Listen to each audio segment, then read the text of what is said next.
Hello friends, ఈరోజు వీడియోలో మనం బేసిక్ మటన్ కర్రీ ఎలా వండుకోవాలో నేర్చుకుందాం. ఈ రెసిపీ మా అత్తమ్మ నేర్పించిన స్టైల్లో చేశాను. చాలా రుచిగా ఉంటుంది, చాలా ఈజీగా తయారు చేసుకోవచ్చు, అది కుక్కర్లో. మరి ఇలాంటి నాన్ వెజ్ వంటకాల కోసం అత్తమ్మ TV non veg channel subscribe చేసుకొని బెల్ బటన్ని క్లిక్ చేయండి.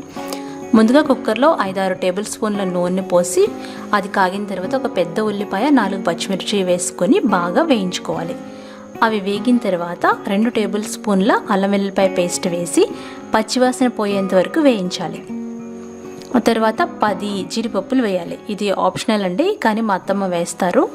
అవి కొంచెం వేయించి ఒక రెబ్బ కరివేపాకు వేసి ఆ తర్వాత మనం శుభ్రంగా కడిగి పెట్టుకున్న 1/2 కేజీ మటన్ ముక్కలు వేసుకోవాలి. వీటిని బాగా కలపాలి. ఇప్పుడు అందులో 1/2 టీ స్పూన్ పసుపు వేసి బాగా కలిపి మనం కుక్కర్ మూత గట్టిగా పెట్టకుండా వాలుగా పెట్టి హై ఫ్లేమ్లో 10 నిమిషాలు మగ్గించుకోవాలి. ఈ మటన్లో ఉన్న నీళ్ళన్నీ బయటకు వచ్చి ఎగిరిపోతాయి అన్నమాట. అంతవరకు మనం మగ్గించాలి. చూసారు కదా, నీళ్ళన్నీ బయటకు వచ్చి ఎగిరిపోయినాయి. ఇప్పుడు మనం తగినంత ఉప్పు, కారం, 2 టేబుల్ స్పూన్ల ధనియాల పొడి, 1 టీ స్పూన్ మటన్ మసాలా పొడి వేయాలి. ఈ మటన్ మసాలా లింక్ అత్తమ్మ టీవీది చూడండి. బాగా కలిపి ఇప్పుడు మనం ఒక 400 ml వరకు నీళ్లు పోసుకొని బాగా కలిపేసి మీడియం ఫ్లేమ్లో పెట్టుకొని 5-6 విజిల్స్ వరకు ఉడికించుకోవాలి. లేత మాంసం అయితే 4 విజిల్స్ సరిపోతాయి.